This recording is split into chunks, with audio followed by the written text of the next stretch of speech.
and today is the first time that you get to see the single most polished episode of Office Hours of all time. That's right. Welcome to the summer of the scam. Welcome to the road revolution. Welcome, my friends, to episode 211 of Office Hours. And if I look extra polished today, it's not just because I've had my first cup of coffee. Oh, goodness, no. It's because I did a full dress rehearsal. That's how serious I am about this stream. Look, man, we're in the middle of a scampocalypse. The bad guys have robots, and they're using them to deceive humans. The battlefield is your mind, and that's why we're going through all the ways our brains are broken as defense. That's why we go live over at the 1.7 million subscribers of Modern Rogue. We go live at the 2 million subscribers over at Scam School. The million-plus followers on Twitter. I still call it Twitter, yeah. Go undercover with the folks over at LinkedIn, and of course the fine ones, the elite ones, the real ones who, let's pretend they just passed a test. Let's pretend this is all just a hypothetical test, and you guys passed because everybody stayed around despite the fact that for 25 minutes there was no show. That's right, I went live on the wrong channel. That's just fine. Just fine. Look, we're going to do some degenerate gambling. We're going to explore a paradox that fooled 1,000 PhDs. And most importantly, we're going to break down the psychological binds that caused that cop to offer the world's most ridiculous ticket. And I'm going to make the claim that he had no choice to do otherwise, that he was bound, trapped. Both parties were totally trapped. And when you watch it frame by frame, it is obvious as can be. But first, we got to do our homework. Scam School was the only show dedicated to social engineering at the bar and on the street. Scam School is the only show dedicated to social engineering at the bar and on the street. And this episode came out late March 2010, and it's a break of format. Normally, we're all simply about scoring a free drink at the bar, but we got a little bit smart on this one. This episode was titled The Paradox That Fooled 1,000 PhDs. We're going to watch it, we're going to do some degenerate gambling, and then we're going to break down that viral hit right after this. Here we go. It's the statistical nightmare that fooled 1,000 PhDs.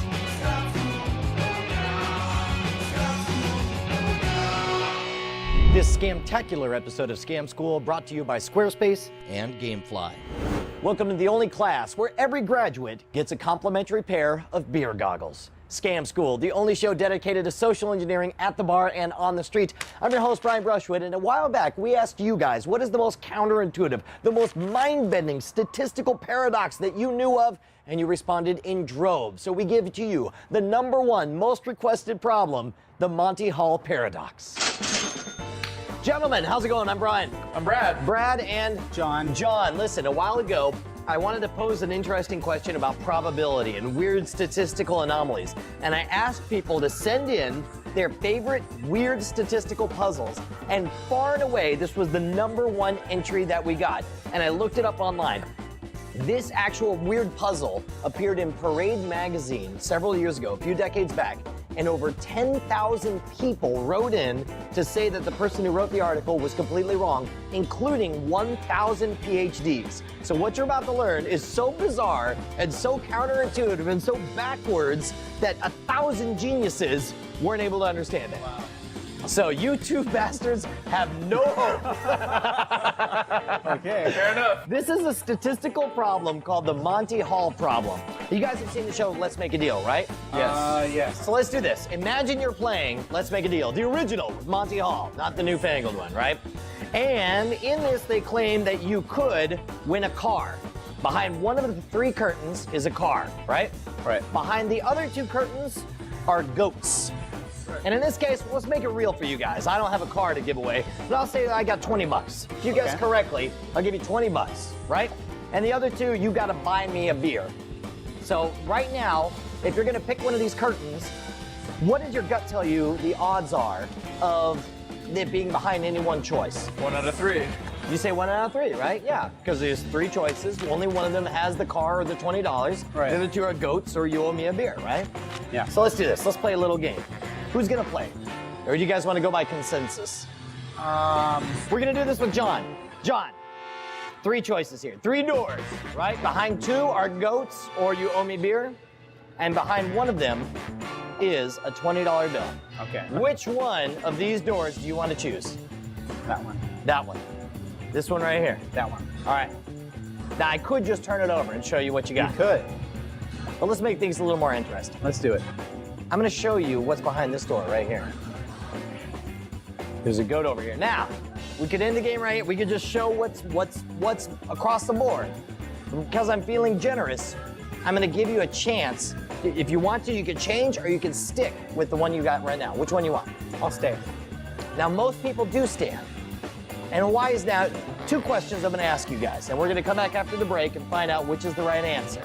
First question is, does it matter if you change or stay the same? At this point, no, I have a 50-50 chance. That's right, because there's only 2 choices. It's either this one or this one. It's 50-50 chance, you picked it, you're there. Second question, what are the odds that you'll win, both if you stay on the same one or if you change to the other one? Now, you just said you thought the odds were 50-50 across the board. And you know what? Just about everyone agrees with you. But we're going to find out after the break why you are absolutely wrong. Cheers. Cheers to you being wrong. All right, so it's kind of wild watching this one because I've done the Monty Hall explanation a number of times since then. You can tell that this is still kind of a new idea. Also, I don't think it had been totally burnt in the public consciousness yet. Nowadays, even my kids had heard of it, but the first time I encountered this was in college at that pseudoscience and the paranormal class that got me thinking about statistics and probability in a totally new way. But at this point, I don't think a lot of people had heard of it. I give myself like a B- on my explanation. I think that there are much better, more intuitive examples, including using 100 doors and opening all except for the one that you selected and where the car is. That helps to cement it. But I think we crossed the finish line on this one. But the question is, you guys got to head on over to guessattack.com and place your bets on how many people you think saw it. Here we go. Make me proud. All right, now for the shocking truth. Just about everyone who sees this problem thinks exactly the way you did, John, but the truth could not be any more opposite, and here's why.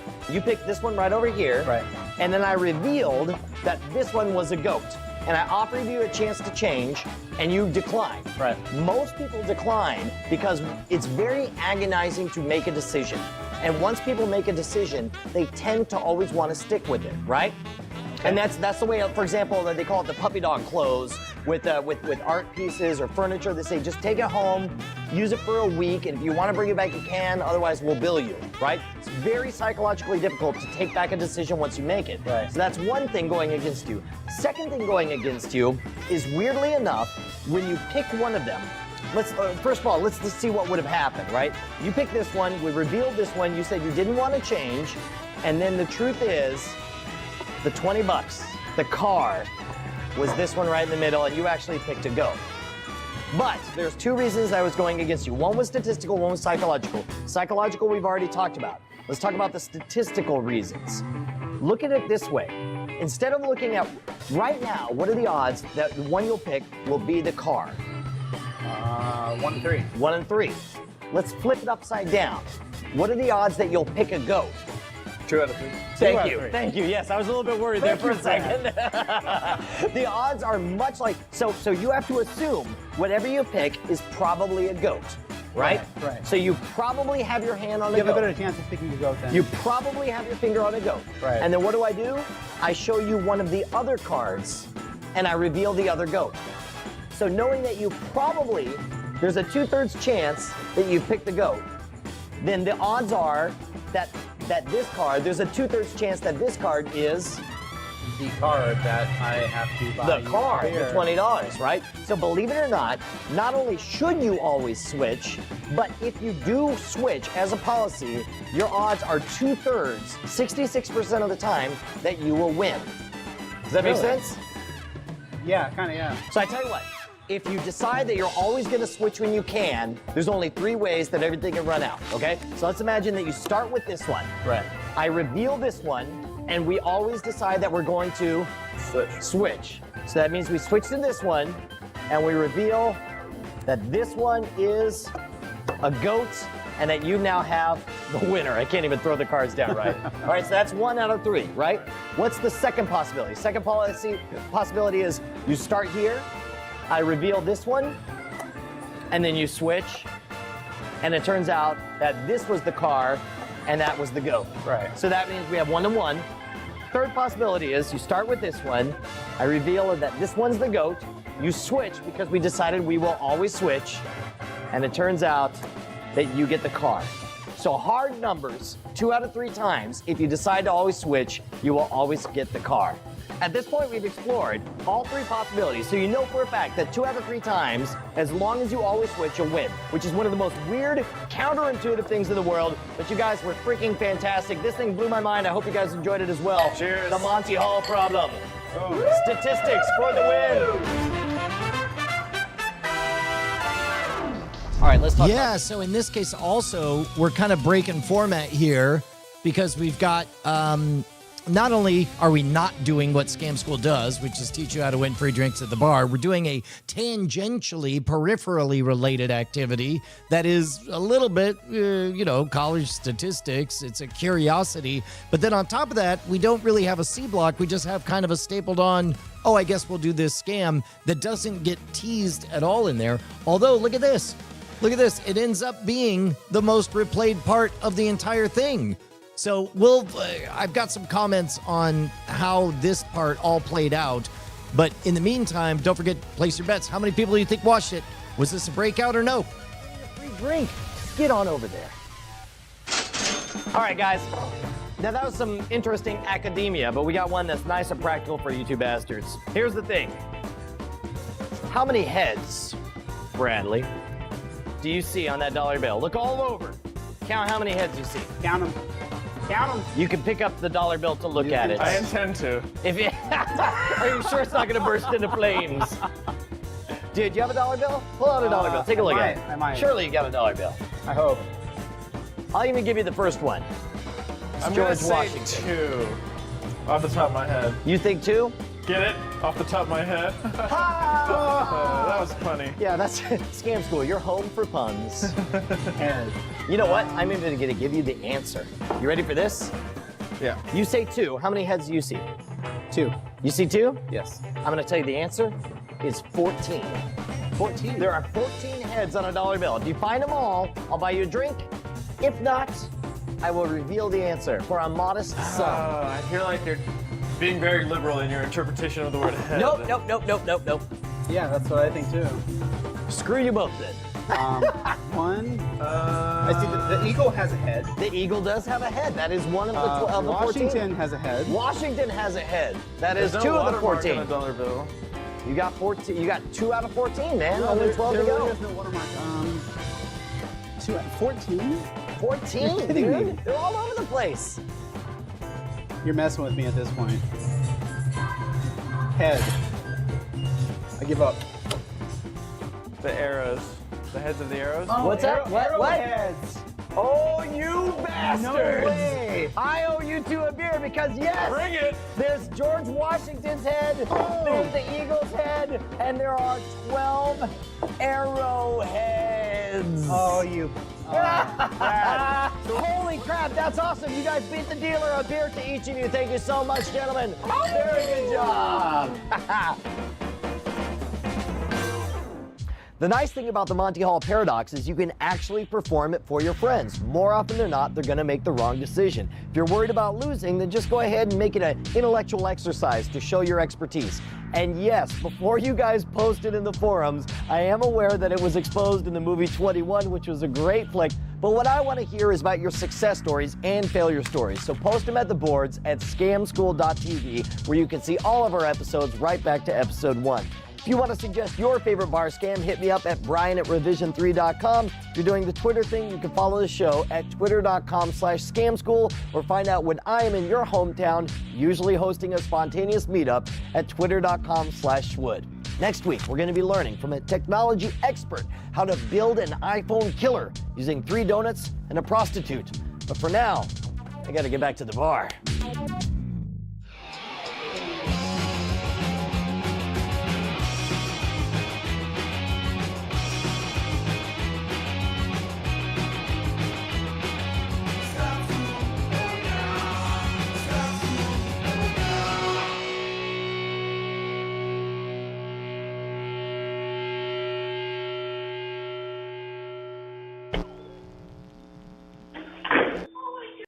Yeah. So, couple of things. I thought that arrowhead thing paid off pretty well. Also, look at this. We end up having the answer coming in countdown. This ends up being a proto version of one of my favorite design nudges that we do on the program. And the evolved version that you see on Modern Rogue is the pie chart countdown kind of timer clock on there. And then in this case, we've got one. I hope. Oh, there we go. In this case, here, let's make a little bit more room there. You have to watch the countdown, which engages a little bit more of your language processing broca's area than I like. I like it when it's simple and symbolic, so you're able to get it faster. But what this does is it very effectively keeps you on the hook, knowing that there's a point to this, that there's a reason to hang in there. Also, the more we get to these moments where it's appropriate for Brian to get beat, post 100 episodes, there's less of anything to prove. We're not punching a hole in the wall and kicking in everything like the Kool-Aid Man. We're like, no, Scam School is a thing. It's a successful place. You've come here to watch the show. Brian is not threatened when other people win the free drinks. Took a little while for us to get there, but once we're at this moment of beating the dealer being a good thing instead of a negative thing, loved it. Super, super thrilled about it. Likewise, also, bit of a weird escalation on that next week on something and a prostitute. A lot of language changed over the last 15 years. A lot of cultural attitudes about things has changed. Oh yeah, it's Adam says, oh yeah, it's Adam. Also, I was highlighting, I think Sign had a link to the office hours document, which we'll get to shortly. But first, we got to do some degenerate gambling. As you guys know, this episode first came out how long ago? Let me jump this over here. 16 years ago, April 8th, 2010 was the original first time this came out. So here's what I want you guys to do is head on over to Guess Attack, GUESSATTACK.com, and place your bets. Was this a breakout? Was it an outlier? It's pretty off-brand. I don't know. And it's also way early in the channel's history. How many views do you think it got? Hawk Worley thinks it got 1.2 million views. G. James B says 2,226,211. Not Scary Steve chimes in with 452,193. BioCow with 1,234,567. Kurometu Riku, who, by God, one of my favorite things is Kurometu Riku giving me sass. I don't love being late, for the record, but usually when there's 75 things to prep for, one of them may slip under the cracks. But I know, I feel seen when Kurometu Riku squints, uses his X-ray eyes through the internet to see my insecurities and exactly whisper, "You're late." And he's right, always right. Thank you very much, Kurometu Riku. Oh yeah, it's Adam. Takes the over with 100,001. Bantarat with 269,000. ATL John Boy with 98,000. Joker Lemon says 111,111. James Cobalt with 253,795. Adams, itty bitty second guess, says 16. Charles Rubach says 468,499. Argyle Gargoyle coming in with 202,000. Joey H666 with a straight up 1 million. Kid Cart 72 with 1.3 million. Your man with 2,346,183. Che, that's me. You're probably wondering why I got here with 78,000. Donkey King with 26,183. Curtis Hoffman, 6956 with 50,000. Wago with 2,312,580. Lone Dog with 46,000. And finally, Muslix coming in with 200,001. Not Scary Steve bringing up a legitimate concern. Is the watch count one higher due to Brian watching it all alone earlier? Yeah, I think it is. But that changes nothing when it comes to the fact that this particular episode got 1,489,249 views. 1.5 million? How did that happen? I actually know the answer on this one. I know the answer on this one. This was an early, important lesson that I learned. But first, we have to celebrate our winners, who include, congratulations to KingCart72 with 1.3 million, BioCow sniping the silver with 1,234,567, Hawk Worley with his consistent move seems to be paying off.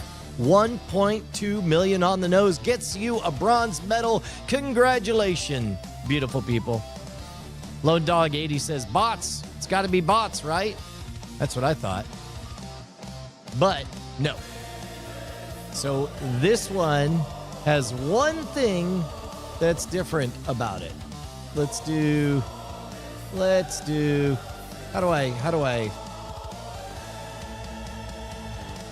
how do I see the thumbnail on a thing? A paradox that, well, here, I'll just do this. We'll just search. A paradox that fooled 1,000 PhDs. Well, first of all, here's this very live stream that you're watching right now. Look at that. It's just a picture of Emma Watson. That, my friends, is how you get 1.5 million people to tune in to a Monty Hall statistical paradox thing. In this case, it does deliver.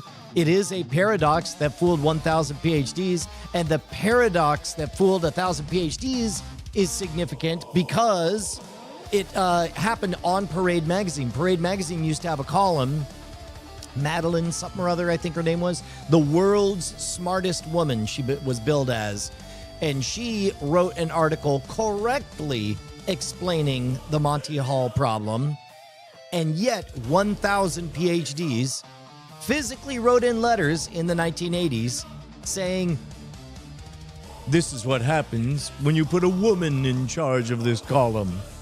It was exactly as 1980s as you would expect. But, so the parade hook was in there, and this moment, this cut to it, was in the content. It did deliver the goods, but ultimately, I'm not going to deny.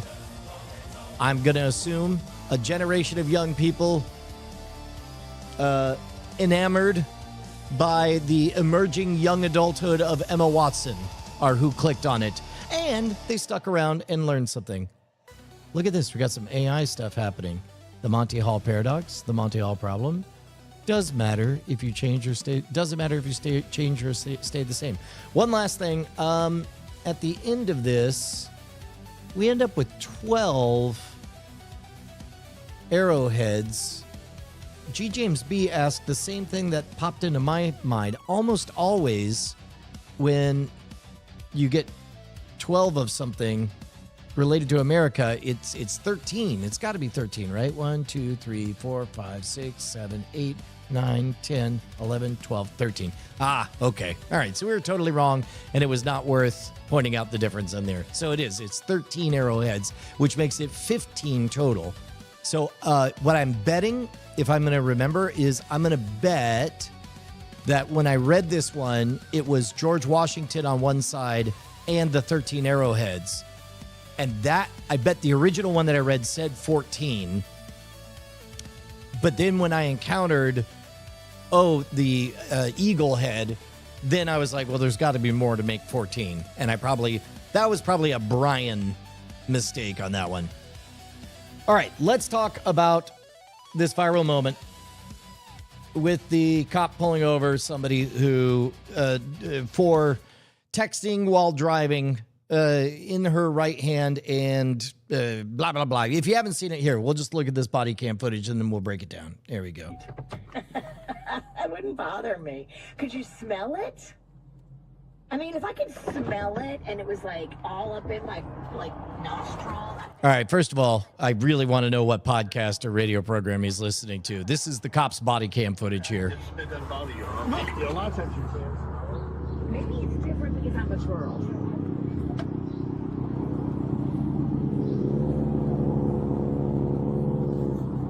Hello, ma'am. Hey, good morning. I'm Deputy Gonzalez with the Palm Beach County Sheriff's Office. This is why you're being pulled over. The city of Lake Worth today, we're doing an operation for distracted driver, and you drove past me holding the phone with your right hand, manipulating that phone.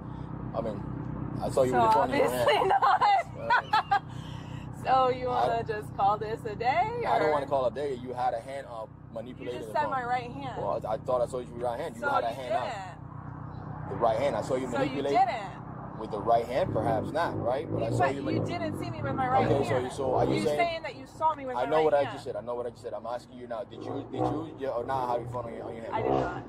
You did not have your phone in your I hand? did not. Hand to God, you did not have your phone in your hand. Hand to God.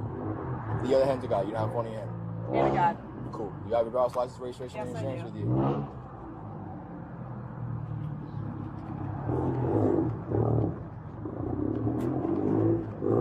So we'll skip this next part here, but he does take a fair bit of time to look at registration and the license I guarantee you there's and to do paperwork. And now Visit our website today at Schumacher. join the session. And then he comes back. 360-minute session and 12 promotional vouchers worth over one. Security must visit shops. All right, ma'am. So you're gonna receive a citation for wireless communication device handheld while driving. We got to put the phone down as we operate a motor vehicle. Oh, and you put on there that you saw me with my right hand holding it. I Yeah? did not put that. No, if you want to take it to But court. that's what you said when Okay. you pulled me over. Yes, Yes, that's what I said, That you yes. saw me holding my I'm device not, with my right hand. I'm not disagreeing with you. Yes, that's what I said. Okay. Yes. Yes. So if you want to take it to court, And that's what you saw.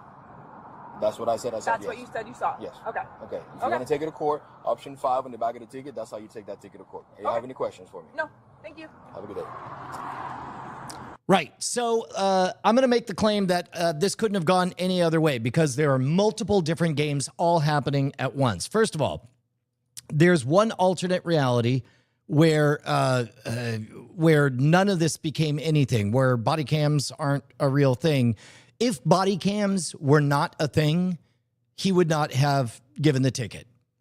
But there's a number of structural traps that absolutely forced everything to go exactly the way it is. The first of which is this guy, he even says at the beginning that they're doing a campaign about, like, very clearly at the meeting at the office, he was told to enforce heavy so-and-so politician. By the way, watch The Wire. Once you've seen The Wire, all of this makes so much sense. Somebody at the team meeting says, we're doing a campaign. It's all about distracted driving. When you see somebody, go do it. Very likely, let's give a charitable lens, this dude's got his area that he's staking out, and he probably did see her right hand. And what did he see if he saw in silhouette the right hand? Something that did not look like a palm with fingers, because it wasn't a palm with fingers. Something roughly square-like with blocked off edges. In other words, he saw in her right hand a square-like end of a protuberance of there. So at this point, that is close enough. He has to investigate to see it, right? So at this point, he comes up, and in his reality, he has seen somebody. He has to go through it. This guy does not care. He does not want to say, he's not on a vendetta to save the world from texter drivers. He is fulfilling a quota. So he shows up, and you could tell he very likely, I would imagine that fine police officers who maintain the public trust and order, many of them might be introverts. Maybe a lot of them aren't performers. There's probably a reason he's listening to a podcast and not hosting one. But he steels himself to go through the talk and do this very awkward thing. And we get to this moment. Hello, ma'am. Hey, good morning. I'm Deputy Gonzalez with the Palm Beach County Sheriff's Office. This is why you're being pulled over. The city of Lake Worth today. Now, notice what he did. The first thing he says, the reason that you're being pulled over. So we have a character. We have him. He introduced himself. We have her. And then he immediately says, the reason you're being pulled over, he flat out says, I don't want to be here. You don't want to be here. Is that the city is doing a campaign. So he's all but flatly announcing, I think this is as BS as you did, right? An operation for distracted driver, and you drove past me holding. And then he correctly, from his perspective, explains what happened and what he saw. So far, everything is on rails. Now, let's take a moment. Let's flip everything from her perspective. her entire life. This is a congenital birth defect, right? Where she has always had an unusual shape of her hand. And as we learned when we met our friend Tom Nash, you learn a lot of deflections of how to do all of this. And so in this case, we get to this part where he is on rails on his script, and he's just about to get over the hump of in an alternate reality. It could be that this is the moment where it's nobody's fault. Everybody playing their own game created this artifact where she is hearing all this and gets hit with something impossible, and in an attempt to let him off easy for the awkwardness, accidentally escalates it and traps him. And you'll understand why. Phone with your right hand, manipulating that phone. So he described, because he knows this is the way you talk when you know that your body cam is being recorded and you know that you have to be in compliance. And maybe there was a time that you could credibly believe that nobody was going to get around to checking the body cam footage, but not anymore. Now you better believe that in the budget will be a certain amount of compute and transcription data, and all of this is going to be part of your record under a fine-tooth comb, right? But he gets to this part, and at this point, he's on automatic pilot with a script and a model of reality that 100% is real and tracks. She also runs her automated script. We get to this part now. Keep in mind, from her reality, there will always be a power differential between a normal citizen going about their business, and it will always cause that flash of adrenaline when you get pulled over by a police officer, because it is panic-inducing to not know whether or not you've done something wrong, and to not even know if you're being pulled over for the stated reason that you're being pulled over. So many times I've been in cars where people got pulled over and the cop walks up and says, "Oh, I thought somebody wasn't wearing a seatbelt. Have a good day." Now, of course, what's happening is they're on the hunt for maybe somebody who's escaped that they're not ready to announce that they're on the hunt for. They thought that maybe this was them. They needed to check, but of course they can't say that. So instead they use, a pretense of checking for whatever. All of that, there's very good reasons for a citizen to be on guard, on defense when they get pulled over. So in this case, she's listening very intently. She's listening to his words more intently than he's paying attention to what he's saying, because he's running on a script. And when he accurately, because he's running subroutine, accurately state for the record the reason that you pulled them over. What did he see? Let's generously assume a silhouette of a blocky device in her right hand. But unfortunately, language is a lossy algorithm, like a JPEG or an MP3. It's lossy, and words can be interpreted multiple ways. So he says, "I saw the whatever," and she has a funny dunk.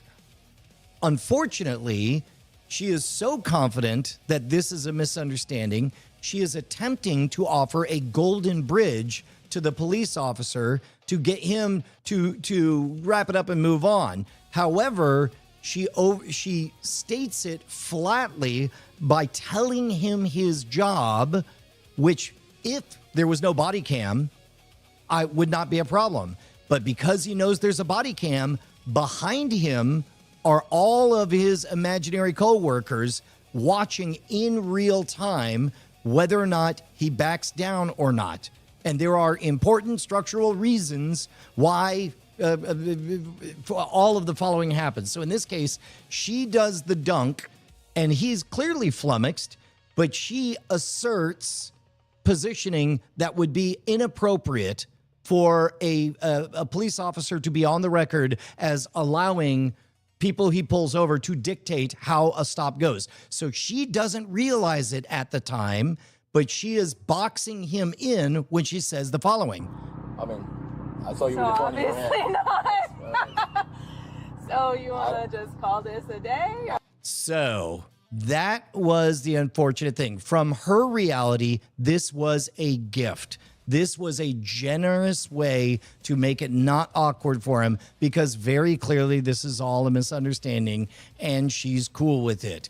To him, it is now on the record that he has pulled over, and this moment as it exists right there, if he allows her to dictate how this is going to go, that will affect his record. So he's bound by strictures in that response. So in this case, I don't want to call it there. You had a hand up manipulation. So at this point, she's saying, no, just go back in your car. And he wants to explain. Now, what he cannot do, because he's on the job being recorded, he's giving a testimony in the moment, he cannot admit to having been wrong or it being a mistake to pull her over or whatever. He must factually and accurately state exactly what he saw. So you'll notice he engages in lawyer talk, getting exactly into detailing what he saw. Even at the end where she wants to clarify saying, you saw, and he's like, I said that I saw. Like he's owning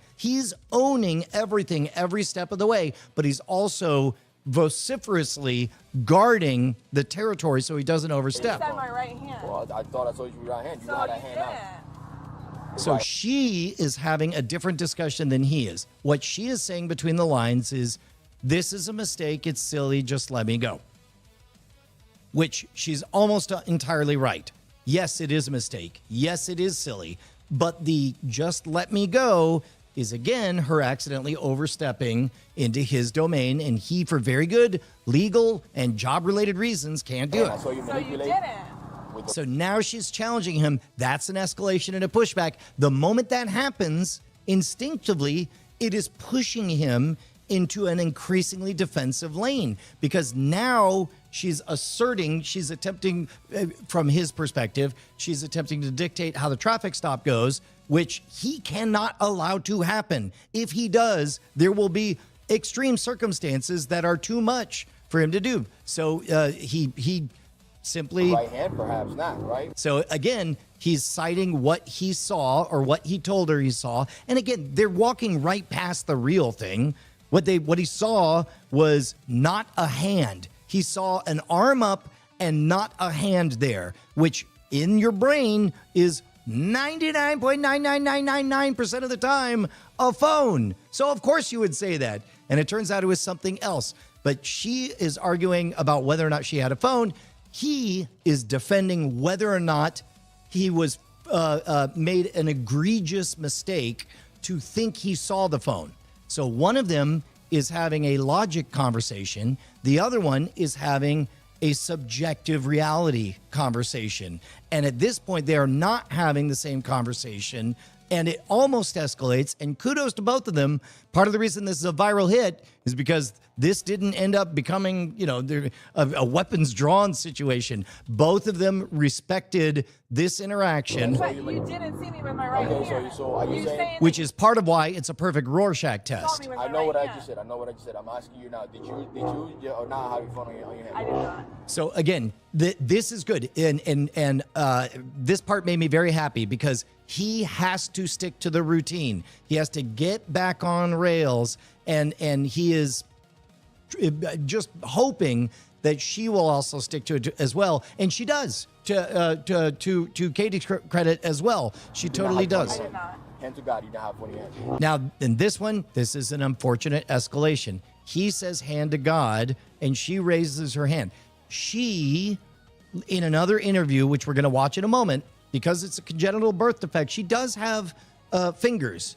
Kind of proto fingers on there. She probably internally perceives it as her hand. Again, first time I met Tom Nash, he reached forward with his hook. I had no idea what the ritual was. I ended up just fist bumping with him. But and I asked him later, I was like, how does that go? He's like, I usually mean for people to shake it. And, because the proprioception, the perception of your prosthetics as part of your body is a normal experience to people with differently shaped bodies. But in this case, when he said hand to God, she's probably right-handed for a lot of things. And so she's like, yeah, of course.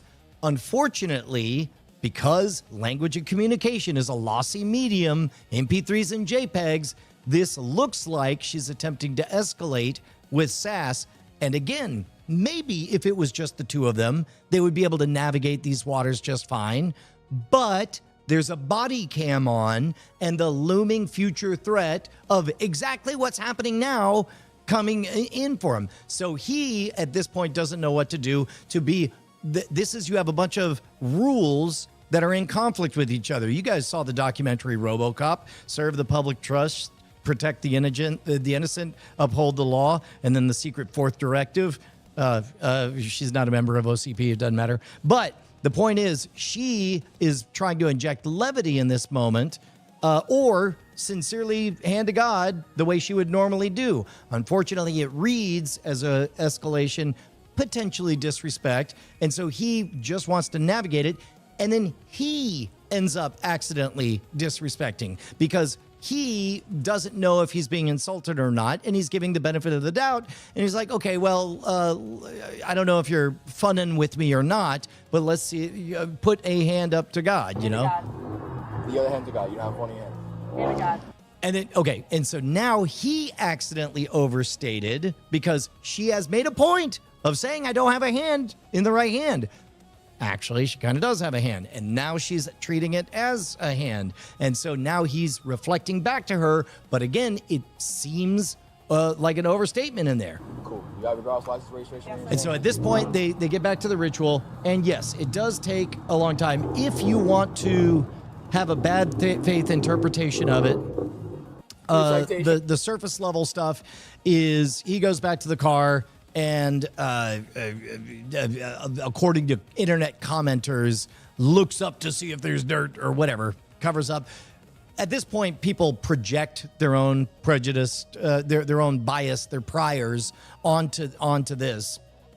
But ultimately, he does provide the citation because where he's at right now, when he was back at his car, and this is, now we're in the realm of Brian's speculation. I'm pretty sure I've been in good expert testimonial mode up until this, but now I'm just going to imagine.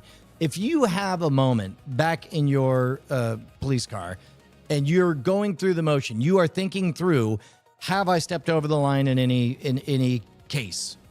Does she have a phone? Maybe she did, maybe she didn't. And in all seriousness, not impossible that he could have actually seen a phone-like device that wasn't in view. Like, for example, hypothetical situation. What if there was a phone thing that she had on her right-hand-ish area?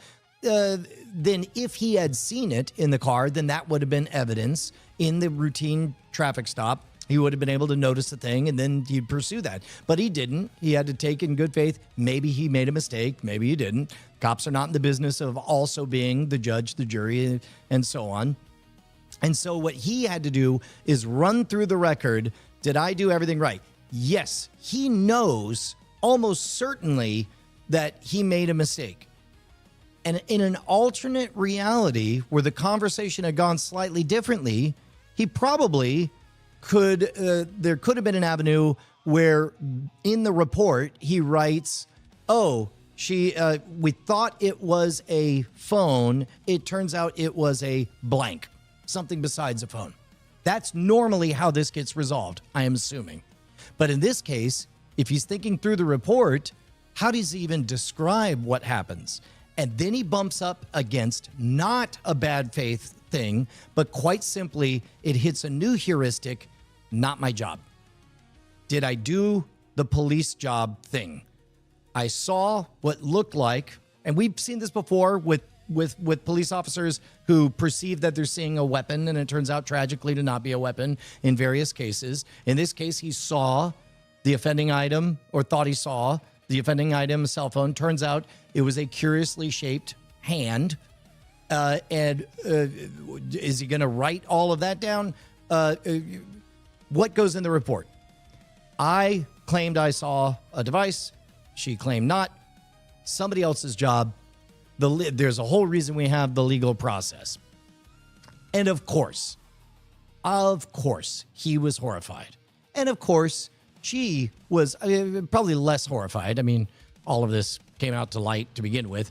But At no point, so at this point, he issues the citation knowing full well that she's going to beat it.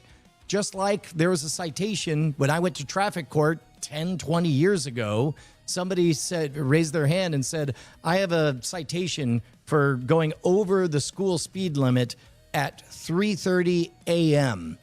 And of course, what happened was the cop had marked AM instead of PM. And it was a technicality, and the guy tried to get off, and that kind of thing happens. Not his job. It was not his job. His job was to close the loop on this interaction and not escalate. Because think about it, even if what he wanted to was tease out and deconstruct all of that, that would be a wild misuse of cops being cops time. Because while he's in the middle of going what should be a 10-minute interaction becomes a 30-minute discussion, then if a crime were to happen around the road and he's busy taking too long on a routine traffic stop, there's trouble. So in this case, he closes the loop and goes on. And now it's her job to not pay the ticket, which she does brilliantly. She does everything right. She goes to the Zoom traffic court, and as a matter of fact, let's hear her describe all of this, because she does a fantastic job explaining all of this. Professionalism, fairness, and the lawful enforcement of Florida statutes. Now, eventually, this officer asked for the ticket to be dismissed. There was a court hearing that was supposed to take place this week. Yeah, of course he asked for it to be dismissed. He thought this was as dumb as we all did. But unfortunately, he's strapped to a camera for the whole internet to watch him. Of course he didn't want this. But prior to that court hearing, the police officer said that he wanted that ticket dismissed. Just Katie's fine, or my social media handle, which is slightly off balance. And that's been growing. Yes, exponentially. How many new followers have you gotten since this video? Since the most recent one, last I checked, was over 150,000 within a few hours. Can you just walk me through this video? I mean, I think what is so interesting to so many people is the way that the officer reacted. And I wonder what was going through your mind as you were talking to that officer. Initially was, oh, this is gonna be funny, which is why I laughed, I cackled more like it. But then it became very apparent when he did not laugh or interact in like a friendly manner, that it was not gonna go that way. So then I think it more or less kind of, I wouldn't say it put me on edge, but it definitely left an unsettling feeling of, okay, like what is this? Like where are we going with this? You mentioned that you... So she correctly sussed that out. A little bit of gentle overstatement, because now she's playing a different game. She is trying to navigate with good humor this incident in a way that benefits her social media career, which is the right move to play at this time. He mentions that you're using the phone on your right arm, or that you're using the phone with your right hand, which is not possible. Again, to the reporter's detriment here, he's overstating.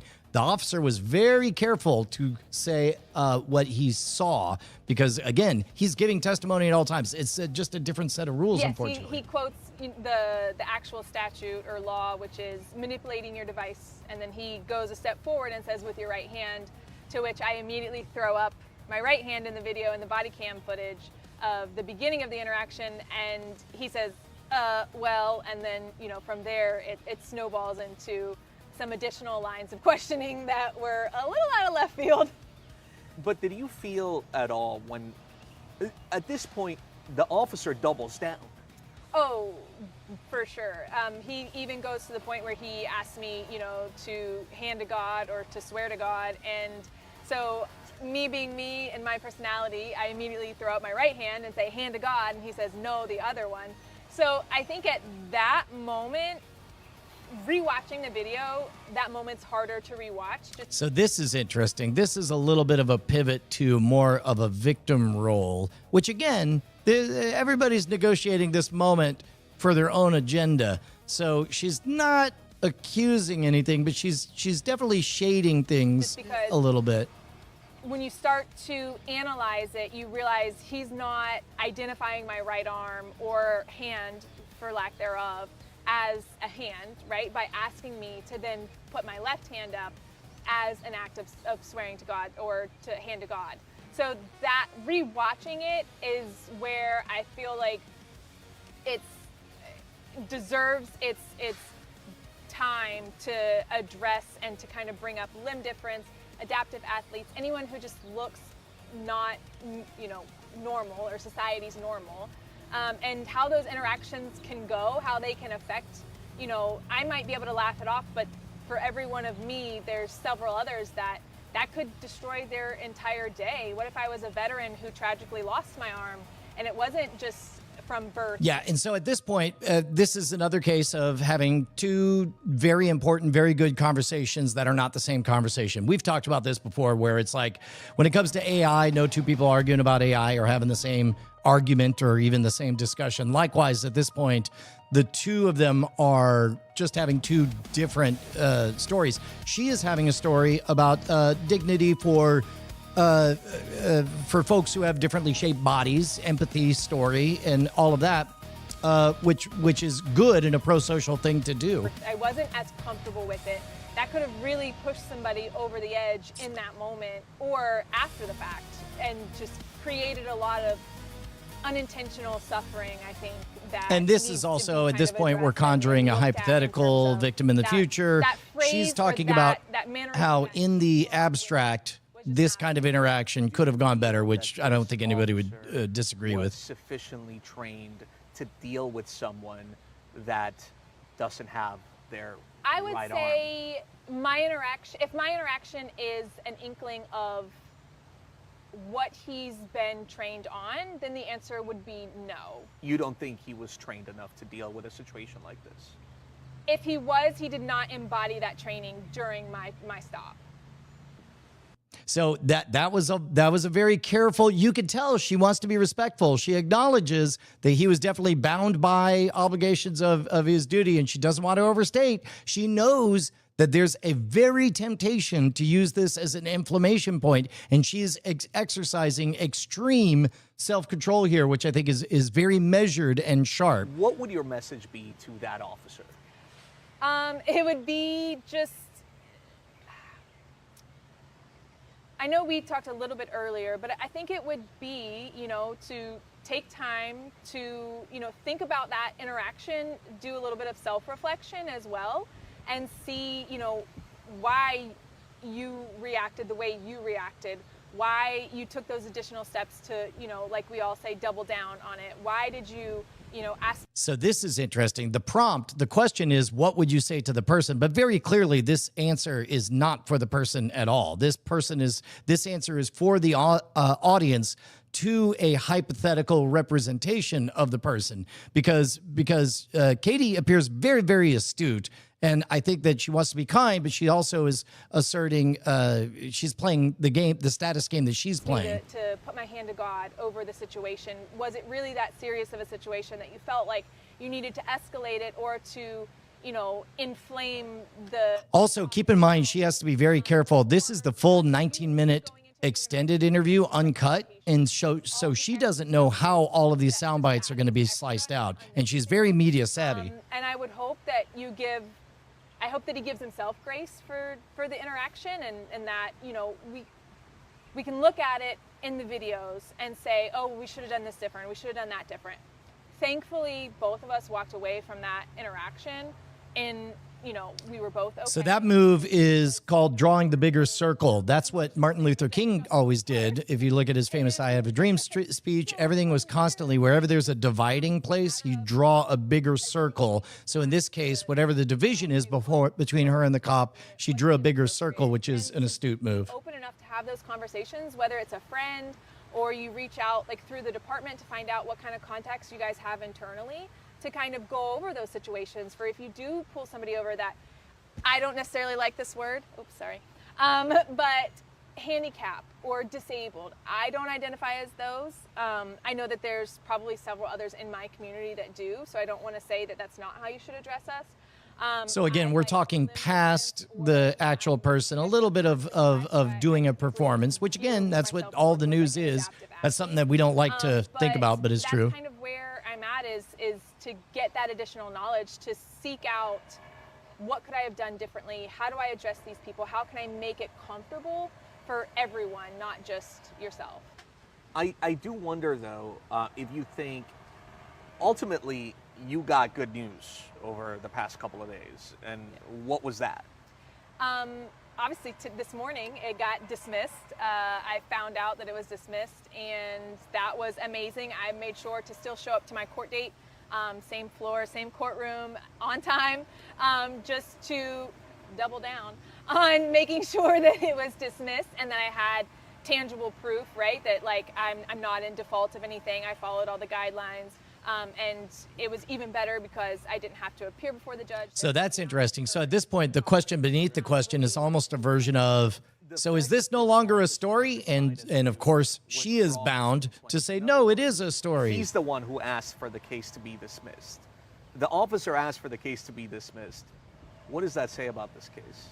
I think it says that, he realized whether it was through the social media or whether it was through his own self-reflection that, hey, maybe this wasn't a great idea. Maybe I didn't handle it correctly. Yeah, and then that is a misattribution. I think she knows. He didn't have the idea. I'm sure that he's also thankful for it because it has, like I said, it's catapulted us both into this inherent visibility in the community that I think for me, it's been great. I don't know about for him. So I would like to think that he came to it on his own fruition and said, you know what, this is not, as soon as he got the subpoena that said that I was challenging the ticket, I would hope that he then contacted whoever he contacts to say, I don't want to push this any farther. Right. But does it say anything about policing, the fact that he had said that you were using your... All right, now here's an interesting one because we have a new character. So in this case, very clearly, Katie does not want to ruin this person's day. She's being very careful about drawing a line over whether or not he acted inappropriately. Instead, she is just asking questions. She's softly advancing her agenda, which gives her an opportunity to speak on issues that she's passionate about. But then look at this moment. This journalist is now advancing his agenda, softly suggesting that maybe there's more spice here if I poke you. Because, of course, what he's done is he's already editing in his mind everything that's come in the first 10 minutes of this. And he's like, all right, what do I got so far? I need a spicy take. So like a cross-examination, like a public defender or prosecutor, he's trying to elicit a bit more spice. That he had said that you were using your right hand to use a mobile device, which was clearly not possible. So, like I said, it's with that, I know that it took a long time to get to this court date. And we had, a online court before that. So it's just been a long process. I was not interested in delaying it any further. It was very cumbersome to get the body cam footage. It was very cumbersome to have to wait this long for a judgment on something that was so frivolous. So I guess that's kind of where I'm at, is that... this is also, again, respect the game. You could spend $50 and have a lawyer fill out some stuff, but she is effectively bringing us a very interesting story. She is serving the public interest by requisitioning, going through all the hoops of the body cam footage because she knew she had publicly available gold. And of course, he's the cops suspected. But at any rate, we're having an interesting conversation. I don't agree with the system. I don't agree that it should take this long. I don't agree that we should have been in this predicament in the first place. I don't know how you put words to exactly what transponded during that, or not gonna lie, Che, I had the exact same thought. A particular establishment or globally, quantify it as like the justice system or police. It was more one specific person who really did not take it well that I had one arm. That officer will probably see this video. he'll probably see this clip. What would you say to him? I would say, Look at that. Look at that dude.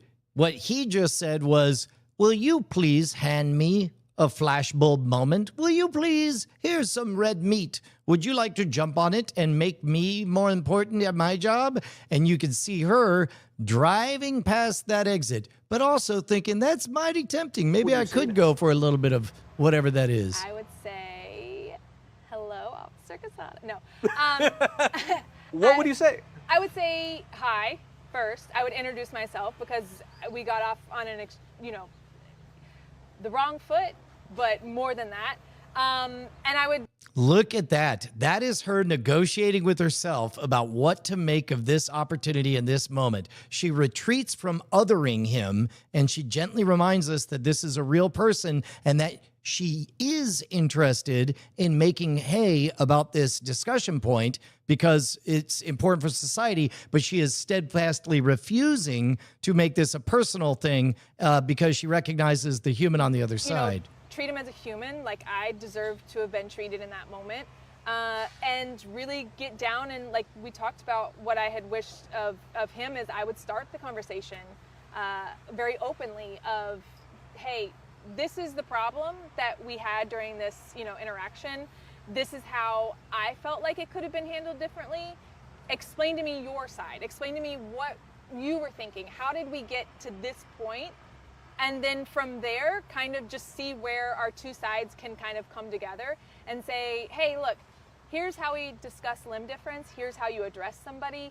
Here's things that you very probably savvy, do. very like, savvy. 10 raise points. Their hands to God. But did that feel? How did you feel when he made you do Look at this. He's like, I'm bored of this you nailing it talk. Let me try to throw you off kilter again. How did you feel? Can you please get in state for me so that I can use this? So immediately I was being my normal self and threw up my hand to God. He did not recognize that as a sufficient hand to raise to God, which is... I'm not even going to say, Muslix is saying nobody has bad intentions but the interviewer. I'm not even going to say the interviewer has bad intentions. It's the interviewer's job to get good reactions out of people. So everybody's doing their job. They're all playing their role.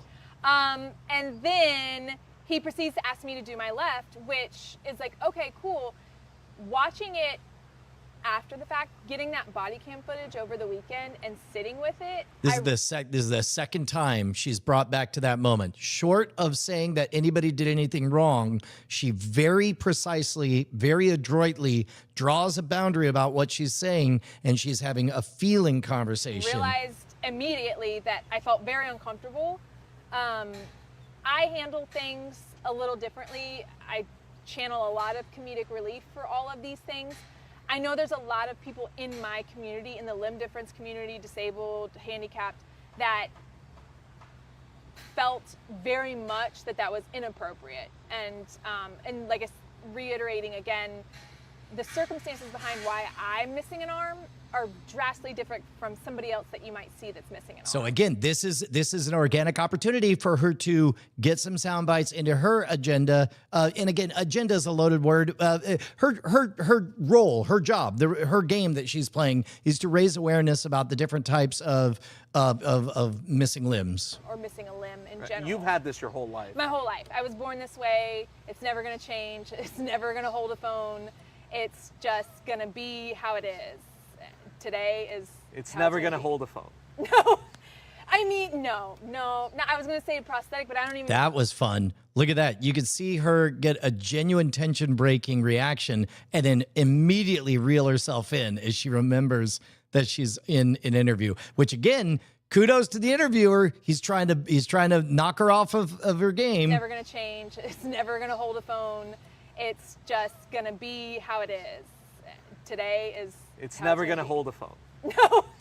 I mean, no. I was going to say prosthetic, but I don't even wear those. So, and to go one step further, the law literally states you have to manipulate it with that. So, I mean, I have 5 fingers, but they're not manipulating anything. So... Is there anything I haven't asked you that you think is important to add or that you want to highlight? That's look at the body posture image. He's either actually giving up on the interview at this point or wants to see if there's one more reaction he could get out of her. I haven't asked you that you think is important to add or that you want to highlight? In sales, they call that the doorknob close. That's when you didn't get the sale. You're like, well, I guess I'll see you. And then you walk over and you get your hand on that doorknob and you say, you know what, Mr. Prospect, I can't help but wonder, now that the opportunity is gone, was there something I missed? Was there one thing that would have made that sale? And then because it's over and it's no longer a threat, Mr. Prospect says, yeah, if you had just come down 20%, we probably would have gone for it. Oh, is that all it was? Oh, I have wonderful news for you as the folio comes out. And. I'd like to highlight that I don't inherently believe that that the officer came at me with malice. I don't think that was the intention. I don't think it was to be mean. I don't think it was to be dirty, nasty. Yeah, and that's a reinforcement of the boundaries. Give him grace in the fact that I think he was surprised by it. The way that his body reacted upon seeing it, the way that he started to stammer around some of his words or to re-ask. Yeah, no, she's incredibly savvy, and that's why she's being so, I don't want to say restricted, guarded, intentional in her language. Martin Nelson says de-escalation training. If we had more of this wouldn't have happened. Watch our full breakdown of it. I think all players played a good game. I think that everybody stuck to their lane and very few people got. Double down and mimic some behavior that doesn't really align with somebody that's thinking, 100%. I don't think that he came at me with malice. And I think that for every one of him, I've had several other sheriff officers say what happened was inappropriate. Hashtag. And that's all I needed was reassurance from somebody in those same shoes that he was in. Again, getting back to having a feeling conversation. Let's see, where does it go from here? We're so happy that it was dismissed. Now I'm like that reporter. Now I want to get up and go. All I needed was that vindication of I'm not crazy. I'm not, all these things, right, that you can be labeled, or I didn't react poorly, or if I would have just done this or done that, like, that's not the route we're going here. So to hear... So this part right here, when people run past their points, they kind of just run word salad because nobody really knows what the conversation's about anymore. Oftentimes, that's where something spicy comes up, and that's almost certainly why this reporter is continuing things forward. I don't have to walk around or think that, I'm going to get pulled over again or targeted or anything like that, because I know from multiple Mike Bartelli, remember that's also the job of the reporter, is to get multiple takes, because you might get a sloppy quote the first time and you need to poke a few more times to get that clean one. If you've been following along from the beginning, you know that I took a 1.5-day hiatus because immediately when everything went viral, I panicked. I've been very open about having, panic attack disorder, generalized anxiety, and stuff like that. So having that flood of Martin, so here in America, go back and watch the breakdown. There are enough structures where it would have been, well, you'll see. Yeah. It was just this one particular incident that has just all of a sudden it's exploded. I have mothers in my inbox telling me, my daughter has the same limb difference as you. I'm so happy to see you do all these work. Yeah, at this point, everything about the story is needed to be said, and she's just barely scraping the barrel of like, here's some colorful anecdotes. Yes, and And you stood up for yourself. Yes, and it's been... Look at that. The moment she starts to make it about other characters, look at how quickly he brings it back. It's like, you're the focus. Remember. You stood up for yourself. Yes, and it's been wonderful to get to experience that too.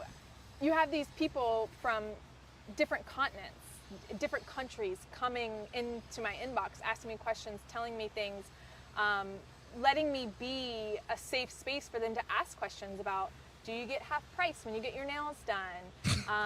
You know, what was it like growing up? Did you have any hardships? Can you tie your shoes? What's the hardest thing you do? All of those things are now approachable for people that never had that ability before. I mean, how many people do you know that you could text? Ooh, look at this. She's out of stories. This is the first time she turned around. I guarantee you the interview's over now that she's making it about the interviewer. Right now, and say, what's it like to be in a wheelchair? What's the hardest thing you go through every day? How do you brush your teeth? How do you do this? Who does that for you? And then it's very similar to somebody with limb difference. I mean, there's a slew of things that people think, oh, there's no way you can do that. There's no, or they're surprised by it, right? And I'm like, what do you think I do all day? Like, right. Just sit around and be like, sir. All right, so he's bored. We're all bored. We're all bored. Lone Dog says, think about the people who have been through this and didn't have access to cam footage.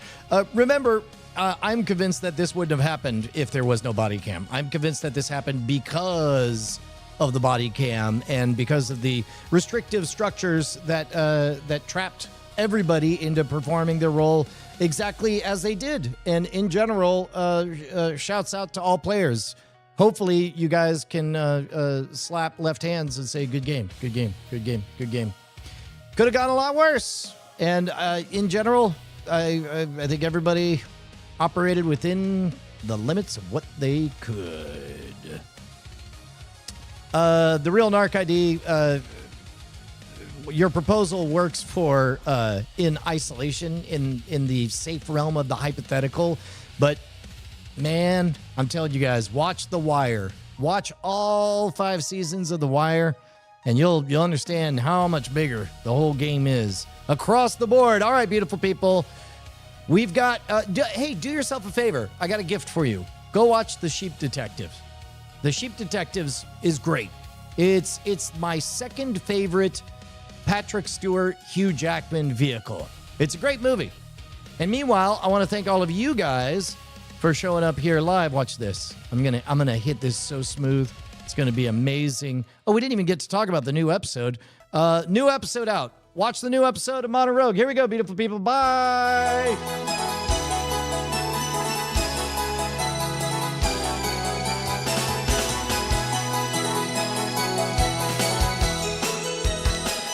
Office Hours, brought to you by Sinewave, BioCow, Banterat, Kid Cart 72, Kian Lafford, Kuro Meteriku, Curtis Hoffman, Oh Yeah, It's Adam, James Cobalt, G. James B, BioCow, Joey H666, Not Scary Steve, Kuro Meteriku, ATL John Boy, and a bunch of other names that I can't see. Shouts out to the new folks, too. Bye, guys.